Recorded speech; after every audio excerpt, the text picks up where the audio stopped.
Okay, here we got the Ruger LCP. I'm going to show you some options for magazines. But first what we're going to do is we're going to make sure there's nothing in the chamber. There isn't anything in the chamber and there isn't anything in the mag well. There's always going to be one in the pipe. We have a 6-round magazine here. We have a 7-round magazine. This is for the Ruger LCP2, but it does work with the original LCP. And then here we have a Pro Mag 10-round magazine. And when it comes to magazines, factory magazines are always pretty much going to be more reliable. Pro Mags is just a type of magazine that will give you extra magazines for less money, sometimes high capacity. But the thing is that you don't want to necessarily count on Pro Mag because of the quality and stuff. And even though it does work, if you put them up against the factory mags for thousands and thousands of rounds, generally speaking, the Pro Mag won't be as reliable. So Pro Mag kind of just gives you an option. Like, for instance, if you ran out of ammunition and you had to use it in a pinch, it would work out okay. So sometimes I'll use the 6-round magazine, but I won't use the pinky extension because of the fact that sometimes guys have bigger hands, and what they'll do is they'll accidentally hit the mag release when they're shooting. So this here would keep your pinky from being tucked underneath, and I'll show you what I mean here. So I use this one here, even though I don't have big hands. So we're going to load in a snap cap here, and I'll put it in for you and show you what I mean. Okay, so when I'm holding the gun here, what I usually do is I tuck my pinky under there, and what that does is that makes it so that I can't hit that. It's not going to go anywhere because I have a tight hold on the gun. Whereas if I had that extension, I would probably have problems with it. So let me show you the dimensions on this just for you pocket carry people. The most important part of pocket carry is from the top of the pistol to the bottom of the magazine, because that's the thing that usually prints. So what we're going to do is we're going to measure from here to there, and it looks like we have 3.5 inches. So let's put in the next magazine and see what we got. So we'll put that over here. And then this one here, and then I'm going to demonstrate for you and show you how many fingers I can get on it. So this here, we're looking at about 4 inches printing, for that sideways type, when you have the pistol in the holster from here to here. So once again, let's measure this here. We got 4 inches. So I'll put this in my hand and I'll show you what this 4-inch magazine looks like. Notice that I can get my pinky pretty much around, but there's a little bit of my pinky over the bottom here, but I got good support for my hand, good grip. So this is going to give you 7 rounds plus 1, which is a total of 8 rounds for this Ruger LCP. So this can be similar to your 1911 45 pistol. It's been used for, decades and decades.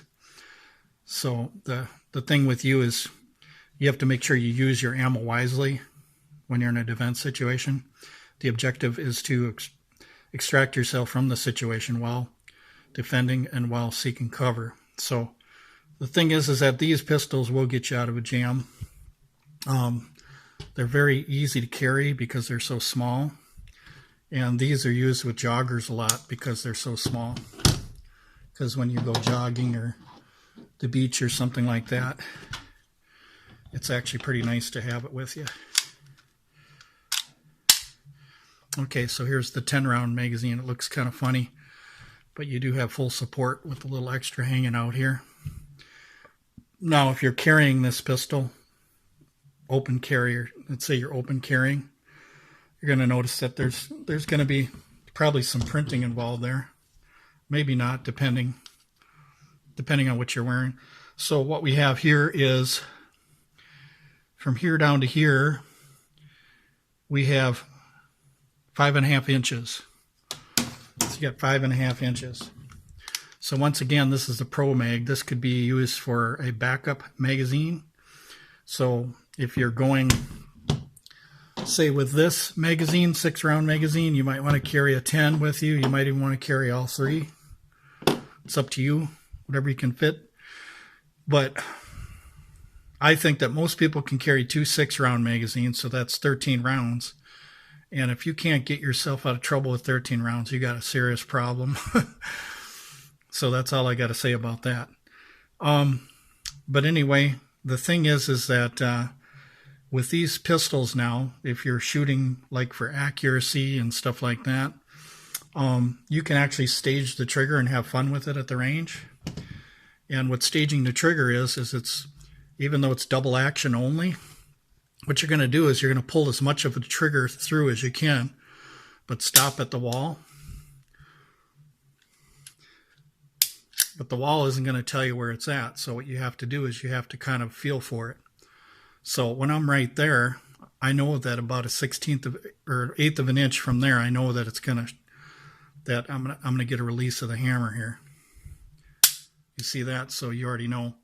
And when you're aiming the pistol, you can actually see the hammer come back past that line. I know it sounds like you can't, but you can. Because see right there, I'm at the line. Line up your sights. And that's why I was more accurate with this pistol than at my gun range than a lot of people with full-sized 4 or 5 inch pistols, because I know how to stage a trigger very well. And I'm used to double action pistols. So when I get a hold of a single action pistol, I do very, very well. And that's thanks to double action only. So if you're a person that's not used to double action only, I would recommend that you find something that's double action only so that you can train yourself how to stage the trigger and how to pull it without moving the sights. The whole objective is to hold the pistol as tight as you can and pull the trigger without moving the sights. Just like Rob Latham used to say, rip it, or grip it and rip it. So that's the whole key. You want to hold very tight. And what happens with people is when they're shooting, after the first 2 shots, they'll loosen their grip. So you have to focus. You almost have to focus on your sights and your grip at the same time, making sure that you're squeezing, because some people have a tendency to shoot fast. By loosening up the pistol, they feel that they can shoot faster. And you can, but you're not going to be as accurate. So you want to make sure you have a really good, strong grip. Because if you have a strong grip and the sights don't move and you pull the trigger, then the bullet's going to go pretty much where you want it to, or it's bench accuracy. Bench accuracy means if we put this in a ransom rest or partial bench, like you're resting it on a sandbag doing accurate shots, depending on what kind of ammo you're using, there's a certain amount of accuracy that you can get from this pistol for like a 5-shot group.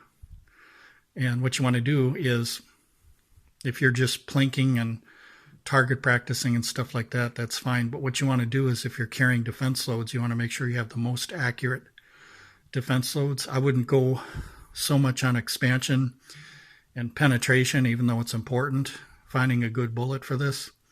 The most important thing is reliability for that hollow point bullet. And then the next would be its accuracy. So penetration and expansion do not do you any good if you don't have any accuracy. So accuracy is king. Even if you have round nose bullets, target practice bullets, full metal jackets, if you're more accurate with that and you can only get good groups with target ammo, then that's what you need to carry in this. So anyway, these are your options for magazines for the Ruger LCP. And I don't think that a double action trigger is a bad thing, because you have to master everything you do. If everything was easy, then what's the point? You know, if everything's easy and stuff like that, if your gun was cemented in a vise and you never had to hold it and you had a robotic arm shooting it, what good is that? So you gotta do things that are sometimes uncomfortable and train yourself on more difficult pistols.